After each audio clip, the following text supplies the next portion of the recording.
Assalamualaikum warahmatullahi wabarakatuh. Perkenalkan, saya Nelia Agustia, mahasiswi STEM Kapuas semester 6 reguler.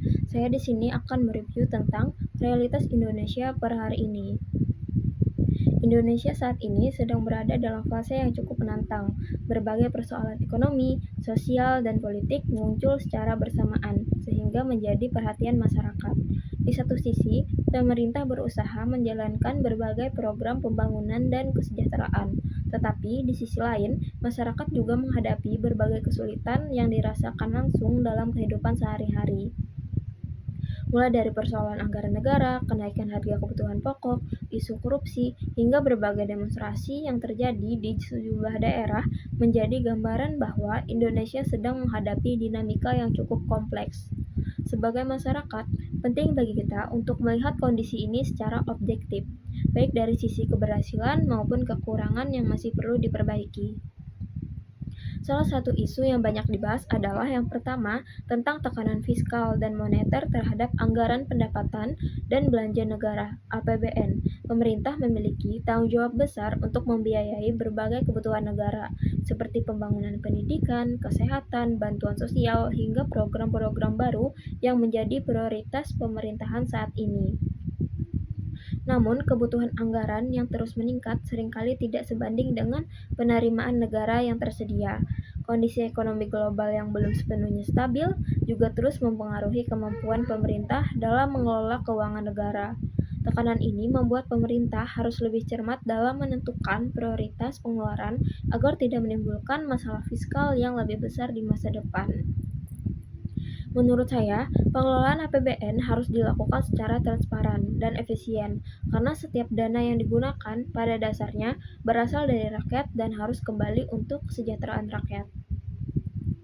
Yang kedua tentang program makan bergizi gratis, MBG, menjadi salah satu program unggulan yang paling banyak mendapat perhatian publik.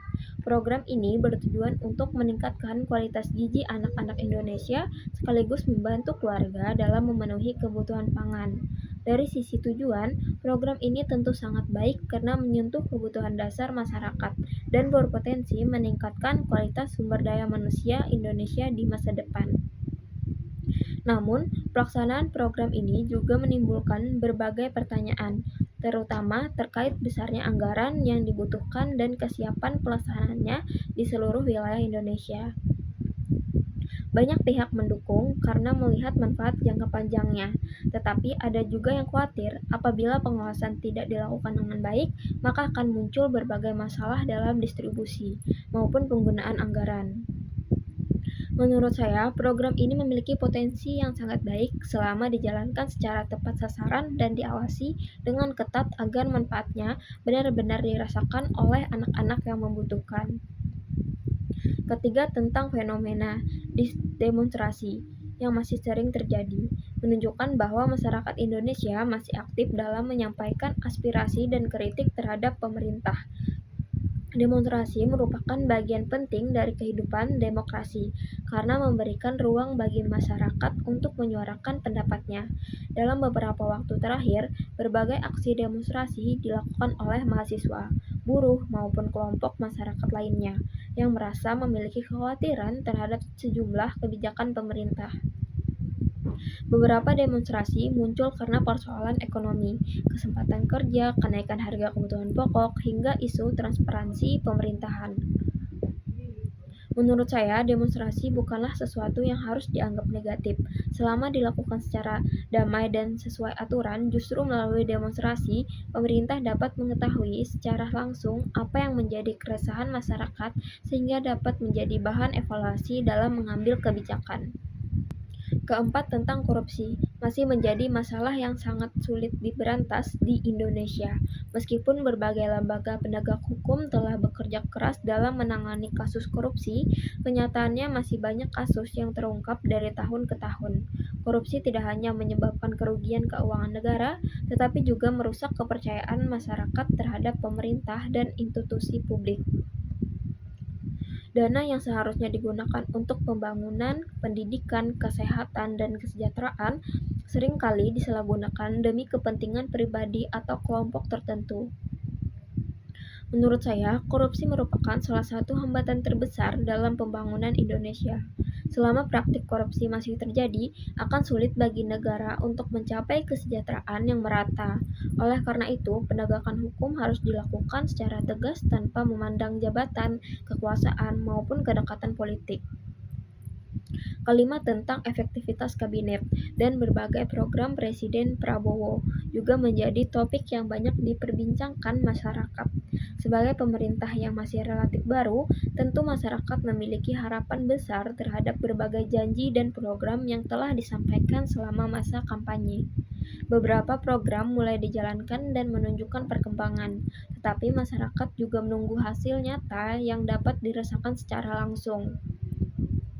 Efektivitas sebuah kabinet tidak hanya ditentukan oleh banyaknya program yang dibuat, tetapi juga oleh kemampuan para menteri dalam melaksanakan tugasnya secara profesional dan menghasilkan dampak positif bagi masyarakat. Menurut saya, evaluasi terhadap kabinet harus dilakukan secara berkala agar setiap kementerian dapat bekerja lebih optimal. Program yang baik tidak akan memberikan hasil maksimal apabila pelaksanaannya kurang efektif atau tidak sesuai dengan kebutuhan masyarakat. Keenam, tentang inflasi menjadi salah satu indikator ekonomi yang sangat penting karena berkaitan langsung dengan kehidupan masyarakat sehari-hari. Ketika inflasi meningkat, harga barang dan jasa ikut mengalami kenaikan sehingga daya beli masyarakat dapat menurun. Saat ini pemerintah dan Bank Indonesia terus berupaya menjaga stabilitas harga agar inflasi tetap berada pada tingkat yang terkendali. Meskipun secara statistik inflasi masih berada dalam batas yang relatif aman, banyak masyarakat yang merasa biaya hidup semakin meningkat. Harga kebutuhan pokok, biaya transportasi, dan berbagai kebutuhan rumah tangga terasa lebih mahal dibandingkan beberapa tahun sebelumnya. Menurut saya, angka inflasi yang rendah akan terasa kurang berarti apabila masyarakat masih kesulitan memenuhi kebutuhan hidupnya. Oleh karena itu, kebijakan ekonomi harus mampu menjaga keseimbangan antara stabilitas harga dan peningkatan kesejahteraan masyarakat. Dan yang ketujuh, tentang kenaikan harga BBM juga menjadi isu yang sangat sensitif karena dampaknya dapat dirasakan hampir oleh seluruh lapisan masyarakat. BBM merupakan komponen penting dalam aktivitas ekonomi sehingga perubahan harga BBM seringkali mempengaruhi harga barang dan jasa lainnya. Ketika harga BBM naik, biaya transportasi meningkat dan pada akhirnya biaya distribusi barang juga menjadi lebih mahal. Kondisi ini seringkali menyebabkan kenaikan harga kebutuhan pokok yang kemudian membebani masyarakat, terutama kelompok berpenghasilan rendah. Menurut saya, pemerintah perlu mempertimbangkan dampak sosial dari setiap kebijakan terkait BBM. Apabila kenaikan harga memang tidak dapat dihindari, maka harus diimbangi dengan kebijakan yang mampu melindungi daya beli masyarakat agar beban ekonomi tidak semakin berat. Secara keseluruhan, realitas Indonesia saat ini menunjukkan bahwa negara sedang menghadapi beberapa tantangan yang membutuhkan perhatian serius dari semua pihak.